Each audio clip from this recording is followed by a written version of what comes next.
হে রাসূল আপনি খান আল্লাহ এক। নাউজুবিল্লাহ।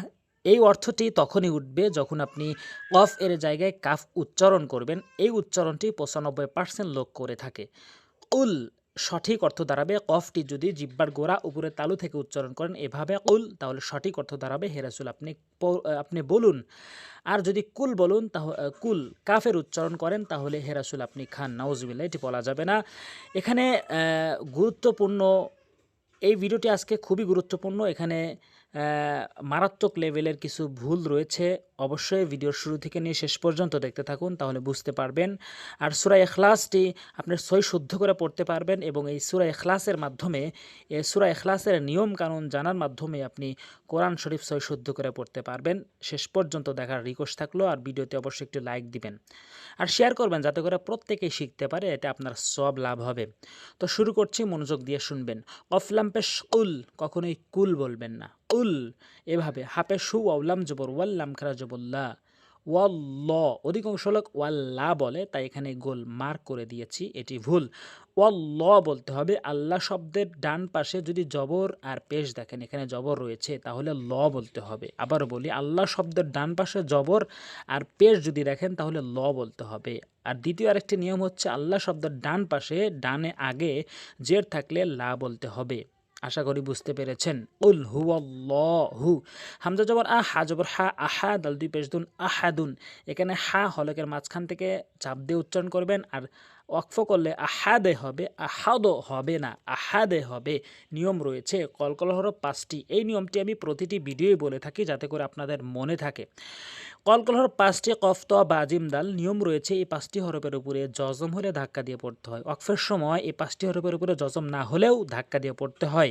এই ধাক্কাটা দুইটি দিকে দিতে হয়। প্রথম দুইটি হরফ কফ ত উপরের দিকে ধাক্কা দিতে হয় এবং বা জিম দাল নিচের দিকে ধাক্কা হয়। এখানে দাল রয়েছে, নিচের দিকে ধাক্কা হবে।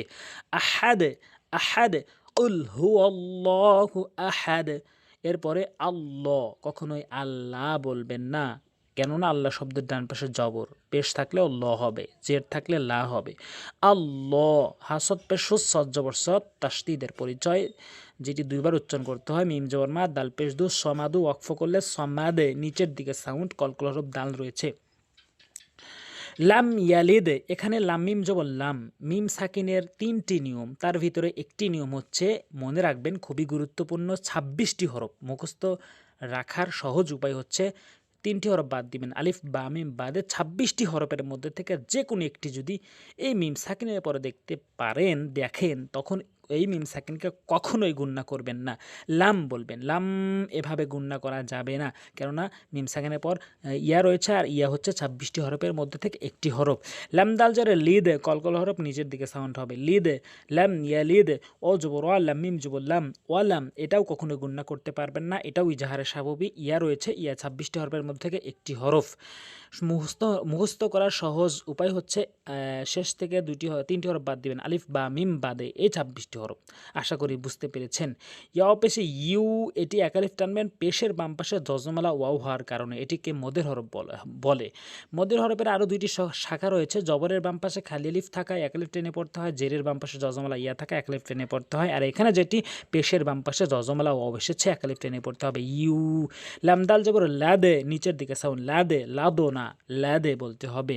আচ্ছা, তারপরে ওয়াও জবর ওয়ালাম, মিম জবর লাম, ওয়ালাম, এখানেও কোনো গুণনা করতে পারবেন না। কোরআন শরীফের ভিতরে যত মিম সাকিন রয়েছে এই 3টি প্রকারের ভিতরেই রয়েছে। মনে রাখবেন 3টি প্রকার, খুব সহজ করে বলবো।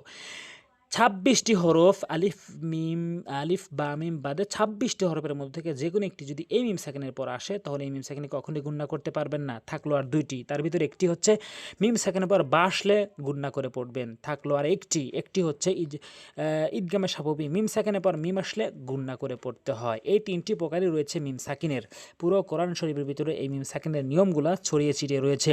ওয়ালাম, ইয়া জবর ইয়া, কাফলাম পেশ কুল, এবং মিম সাকিনের কায়দাও পুরো কোরআনে ছড়িয়ে ছিটিয়ে রয়েছে, এবং নুন সাকিনের কায়দাগুলো, যেমন নুন সাকিনের পর এখানে লাম এসেছে, এটি নুন সাকিন তানবিন 4 প্রকারের, এখানে একটি প্রকার যেটির নাম হচ্ছে ঈদগামে বেলাগুন্না। বেলাগুন্নার হরফ 2টি, র আলাম, নুন সাকিনের পরে র আলামের যে কোনো একটা আসলে গুন্না, ছাড়া পড়তে হয় কাকে? নুন সাকিনকে। এখানে গুণনা করা যাবে না, লাম এসেছে।